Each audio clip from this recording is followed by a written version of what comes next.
You know what they say about humans and their tendency to stick their noses where they don't belong? Well, apparently nobody told Dr. Elena Vasquez that memo. Not that she would have listened anyway. Humans, am I right? Give them a medical degree and suddenly they think they can save the entire galaxy, one stubborn alien at a time. The kitha were what you'd charitably call difficult patients. Standing 8 feet tall with obsidian claws that could slice through titanium like butter. They had this adorable habit of considering medical intervention a sign of weakness. Their pack structure was tighter than a Vulcan's emotional range, and their leader, Thronus Bladeclaw, made a rabid honey badger look cuddly by comparison. So naturally, when 3 of his cubs started dying from some mystery illness, the first thing on everyone's mind was definitely, let's call the tiny human doctor. Because nothing says a logical medical response like asking the species that can barely lift their own body weight to treat apex predators who consider growling a form of small talk. Elena had been stationed on Kepler 442b for exactly 73 days when the distress call came through. The human settlement was small, barely 100 souls trying to make a living mining rare earth elements while pretending they weren't terrified of their neighbors. The kitha had been on this planet for millennia, and their opinion of the new arrivals ranged somewhere between mildly annoying insects and crunchy snacks. "Doc, you need to see this," called Marcus Chen, the settlement's communications officer, his voice carrying that special blend of panic and resignation that humans perfected when dealing with situations that were both inevitable and completely insane. Elena looked up from her medical journals, because apparently reading about theoretical xenobiology was how she spent her Friday nights now. The social scene on Kepler 442b was about as thrilling as watching paint dry in a vacuum. "What's the crisis this time, Marcus? Did someone else try to pet the local wildlife again? Worse.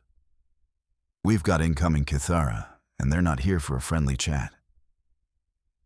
Marcus's fingers danced over his console with the manic energy of someone who'd had way too much caffeine and not nearly enough sleep.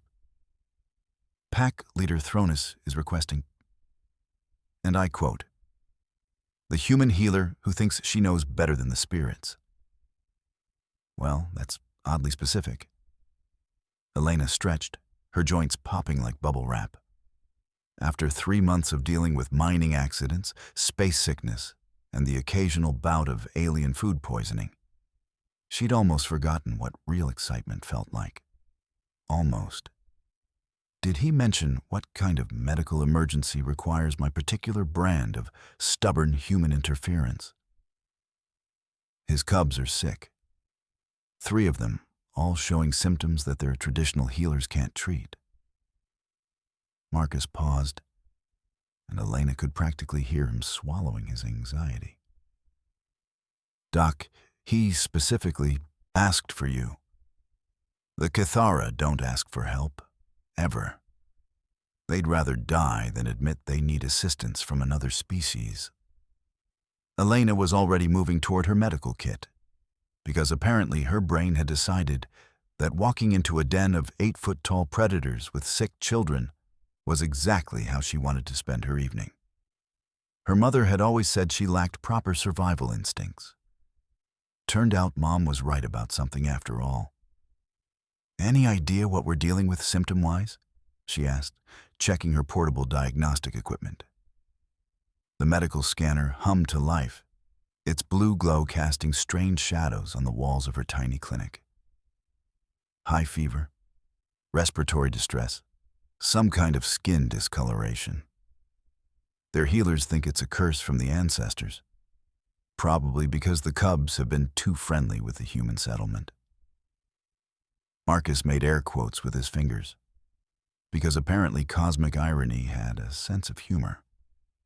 Thronus is convinced that since human presence coincided with the illness, humans should be the ones to fix it. Elena snorted. Ah, yes, the classic "you broke it, you bought it" approach to interspecies medicine. Nothing I love more than being blamed for diseases I've never encountered in species I barely understand. She shouldered her medical bag, the weight of it familiar and comforting. When do they arrive? They're already here. Elena paused in the middle of checking her emergency medications. Define here, Marcus. I mean, they're outside, right now. As in, there's a pack of very large, very armed Kithara standing in our main corridor. And their leader looks like he's deciding whether to ask politely for your help or just drag you back to their territory by your ankles. Why didn't you lead with that information? Elena grabbed her jacket. Because dying of exposure on an alien world was just adding insult to injury at this point. I thought the build-up would help with the dramatic tension. Marcus, I'm a doctor, not a theater critic. Next time, lead with giant death cats at the door and work your way up to the nuanced character development. Elena stepped into the corridor and immediately understood why Marcus had been speaking in that careful tone people use when they're trying not to provoke something that could eat them. Thronus Bladeclaw stood in the center of the hallway, his massive frame making the already cramped space feel like a coffin. His fur was the color of midnight, with silver streaks that spoke of age and experience. And his yellow eyes held the kind of intelligence that made Elena simultaneously grateful and terrified. Behind him stood 3 other Kithara, all armed, all looking like they'd rather be literally anywhere else than asking humans for help. Their body language screamed reluctant cooperation. The kind of posture you'd see on teenagers forced to apologize for something they didn't think was really their fault. Pack Leader Thronus, Elena said, inclining her head in what she hoped was a respectful manner. The last thing she needed was to accidentally insult him with improper human etiquette. I understand your cubs are ill? Thronus studied her with those unblinking predator eyes, and Elena had the uncomfortable feeling that he was calculating exactly how many ways he could kill her if this went badly. Probably a lot of ways. Probably some creative ways she hadn't even considered. Human healer, he rumbled, his voice like distant thunder. Your kind brings sickness to this world, and now my children suffer. You will fix what your presence has broken, or... He let the threat hang in the air like a toxic cloud. Elena resisted the urge to point out that correlation wasn't causation, mostly because she valued her internal organs in their current configuration. I'll need to examine them first. Can you describe their symptoms? They burn with fever that will not break. Their breath comes in short gasps, and their skin turns the color of dying leaves. Our healers say the spirits are angry, but I think your medicine might succeed where our traditions fail. The admission seemed to physically pain him, like he was spitting out broken glass. Elena nodded, her mind already running through differential diagnoses. Fever, respiratory distress, skin discoloration. It could be anything from an allergic reaction to some kind of systemic infection. Without knowing Kithra physiology better, she was basically flying blind and hoping her medical training would translate across species lines. I'll come with you, she said, because apparently her survival instincts had gone on permanent vacation. But I'll need to bring my equipment, and I want one of my people to know where I'm going. Acceptable. Thronus turned without another word, clearly expecting her to follow. Elena grabbed Marcus by the shoulder as she passed. If I'm not back in 12 hours, assume I've been eaten and send a strongly worded complaint to whoever handles interspecies medical malpractice insurance. Doc, maybe you should reconsider. Marcus, 3 children are dying. Species doesn't matter when kids are involved. Elena hefted her medical bag and followed the Kithara into the alien night. The journey to the Kithara settlement took 2 hours through terrain that seemed specifically designed to make humans question their life choices. Rocky outcroppings jutted from the ground like broken teeth, and the local vegetation had apparently evolved on the principle that everything should be either poisonous or covered in thorns. Elena's legs were screaming by the time they reached the pack's territory, but she'd be damned if she showed weakness in front of her escort. The Kythera settlement was built into a series of natural caves, expanded and modified over generations into a complex that could house hundreds of individuals. Bioluminescent fungi provided soft lighting, and the air was thick with the scent of alien spices and something might have been incense. Elena tried not to think about how many ways this could go wrong. They were led deeper into the complex, past curious stares and suspicious growls, until they reached a chamber that was clearly some kind of medical facility. 3 small forms lay on raised platforms, their breathing labored and their normally lustrous fur dulled to an unhealthy gray-brown. Elena's medical training kicked in, overriding her nervousness with professional focus. "How long have they been symptomatic?" she asked, setting down her bag and pulling out her portable scanner. 4 days, replied Thronus, his voice tight with worry. It started with the youngest, then spread to her littermates. Our healers have tried everything. Herbal treatments, spiritual cleansing, even bleeding to balance their humors. Elena winced internally. Bloodletting was rarely the answer to anything, but she kept that observation to herself. I need to examine them. Will they allow me to approach? They are too weak to protest, but I will remain close in case they become frightened. Elena approached the first cub, a small female who couldn't have been more than the equivalent of a human toddler. Her breathing was rapid and shallow, and when Elena gently lifted her eyelid, the sclera was yellowed with what looked like jaundice. The portable scanner hummed as it collected data, and Elena frowned at the readings. Temperature is 41 degrees Celsius. That's dangerously high for most mammalian species, she muttered, running the scanner over the cub's torso. Heart rate is elevated, and I'm seeing signs of hepatic dysfunction.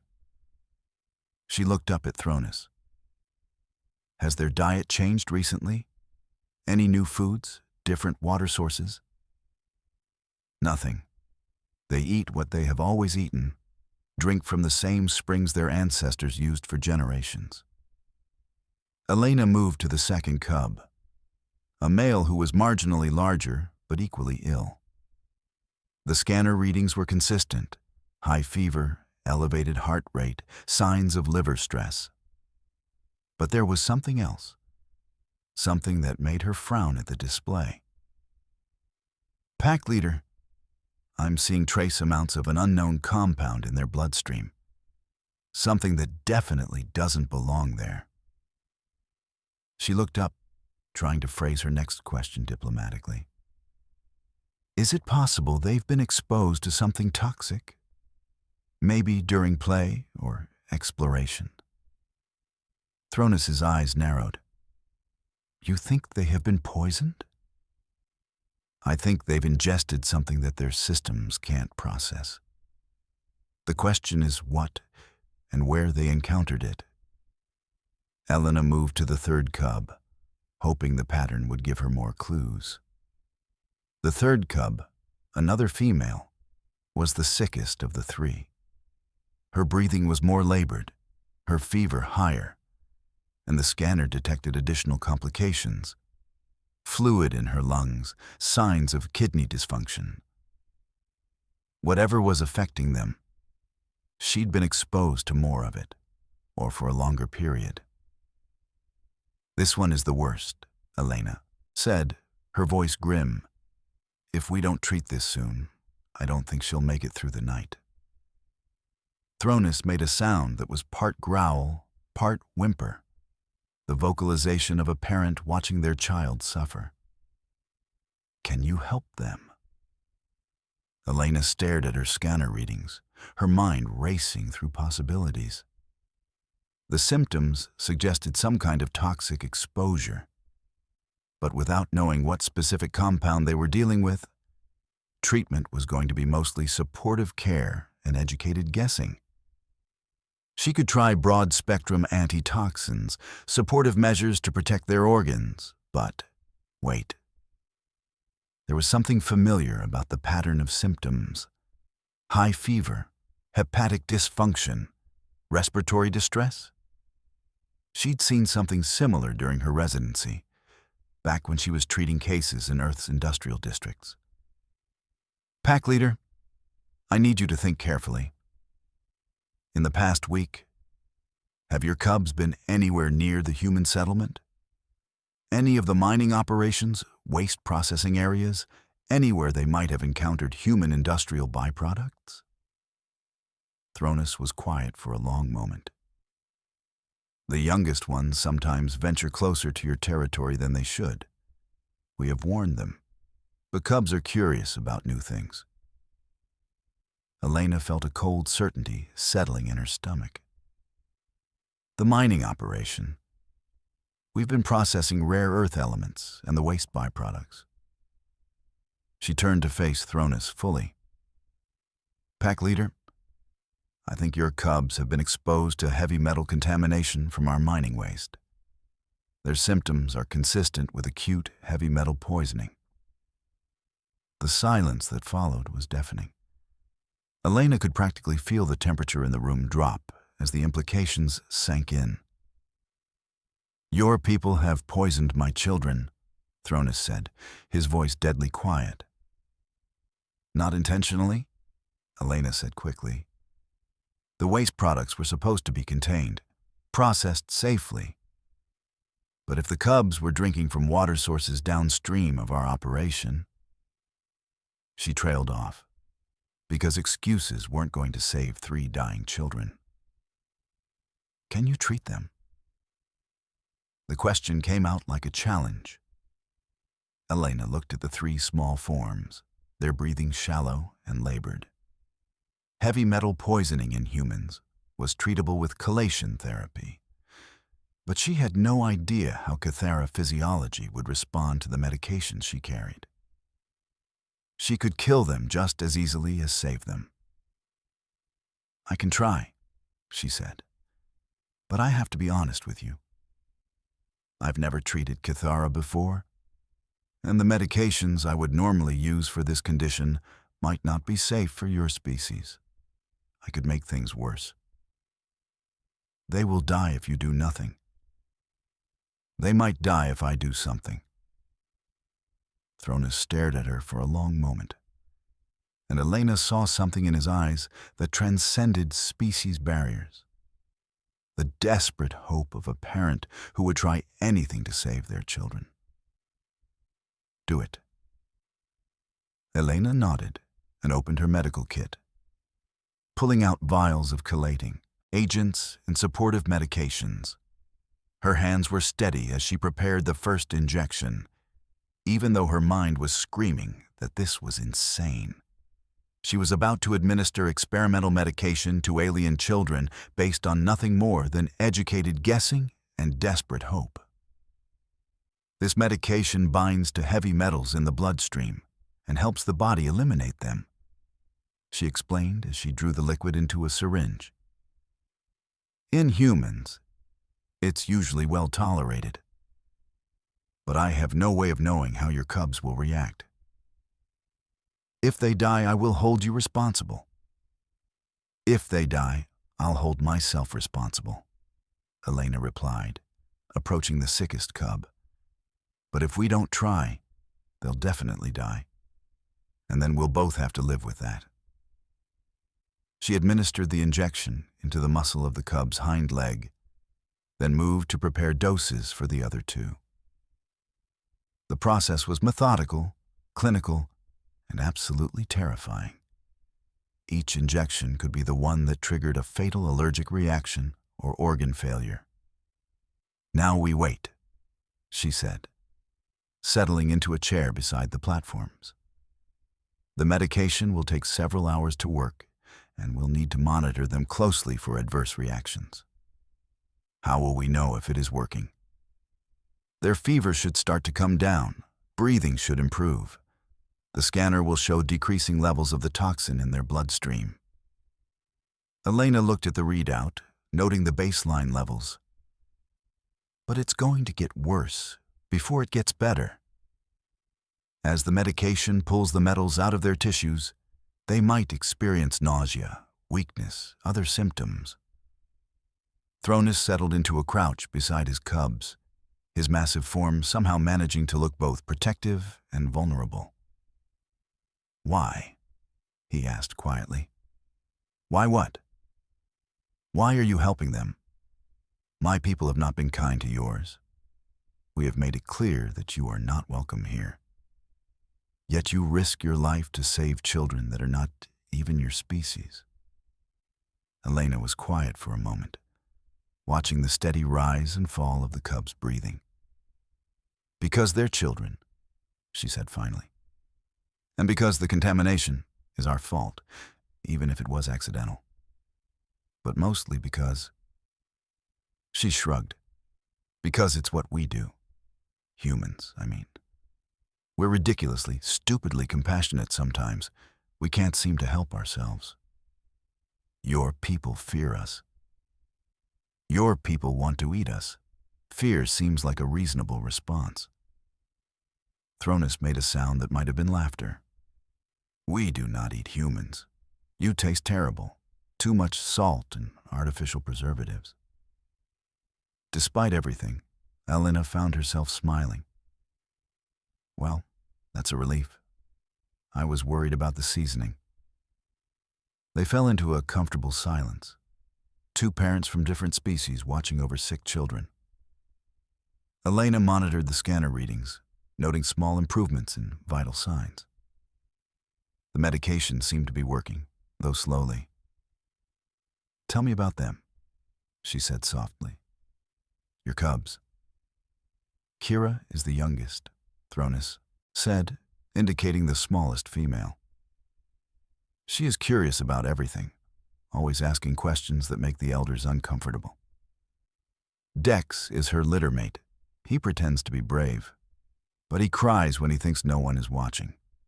And Naya—" He gestured to the sickest cub. "Naya is going to be a leader someday. She has the spirit of command, even at her young age." "They sound like typical kids," Elena observed. "Curious, scared, precocious. Some things are universal, I guess. What about you? Do you have offspring?" Elena shook her head. "No children. I spent too many years in medical school, too focused on my career. By the time I was ready to think about family, I was already signed up for this posting." She gestured around the cave. "Hard to raise kids when you're 60 light years from the nearest playground. You gave up the chance for cubs to help strangers? I gave up a lot of things to help strangers. But that's what being a doctor means. Sometimes you sacrifice personal happiness to ease suffering wherever you find it." Thronis studied her with those intelligent yellow eyes. "Your species is very strange.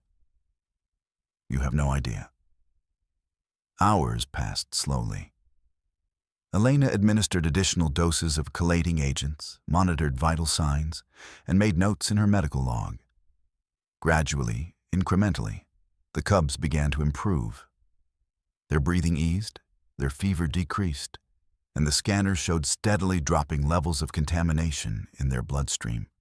Dawn was breaking over the alien landscape when Kira, the youngest cub, opened her eyes and made a soft, mewing sound. Elena's heart jumped as she ran the scanner over the small form, temperature nearly normal, clear lungs, liver function improving. She's going to be okay, Elena whispered, hardly daring to believe it. Dex stirred next, his breathing deeper and more regular than it had been in days. The scanner confirmed what Elena could see with her eyes. The medication was working. The heavy metals were being cleared from their systems. Naya took longer, her recovery slower and more uncertain. But by the time the sun was fully up, she too was showing clear signs of improvement. Elena felt tears of relief streaming down her face as she realized that all three cubs were going to survive. "They live?" Thronus said, his voice thick with emotion. "They live," Elena confirmed. "They'll need continued treatment for several more days, and we'll have to monitor them for long-term effects. But the immediate crisis has passed." Thronus stood slowly, his massive frame unfolding with predatory grace. For a moment, Elena thought he might be about to crush her, what passed for a Kithara hug. Instead, he bowed his head in a gesture of respect that she'd never seen from his species before. "I owe you a debt that cannot be repaid," he said formally. "You don't owe me anything. Just—" Elena hesitated, then forged ahead. "Just let us clean up the contamination. Work with us to make sure this doesn't happen again. Let our peoples find a way to coexist on this world without killing each other's children." Thronus was quiet for a long moment. "You would trust us to work alongside your people? After we have threatened you, made it clear that you are unwelcome? Pack leader, you asked a human doctor to save your children. That tells me everything I need to know about your priorities. Fear makes people do stupid things, but love makes them do extraordinary things.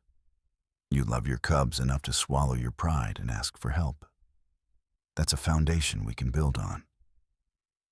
And if my people refuse, if they still see humans as a threat to be eliminated?" Elena smiled, and for the first time since arriving on this planet, it felt genuine. "Then I guess you'll have to convince them that the tiny, salty-tasting humans aren't so bad after all. We saved your cubs, didn't we? That's got to count for something." As Elena packed up her medical equipment and prepared for the long journey back to the human settlement, she reflected on the strangeness of the universe. 24 hours ago, she'd been reading medical journals and feeling sorry for herself. Now she'd potentially saved 3 lives and maybe, just maybe, helped prevent an interspecies war. Not bad for a species that supposedly didn't belong in this corner of the galaxy. "Dr. Vasquez," Thronus called as she reached the entrance to the medical chamber. "Your people will be safe in Kithara territory. I give you my word as pack leader." Elena turned back, seeing the 3 small forms now sleeping peacefully under their father's watchful eye. "And your cubs will always have a friend in the human settlement. That's my word as their doctor. Some bridges are built with steel and stone. Others are built with compassion and the stubborn refusal to let children die on your watch." As Elena made her way back through the alien landscape toward home, she found herself actually looking forward to the next medical emergency. After all, someone had to keep the galaxy's various species from accidentally killing each other.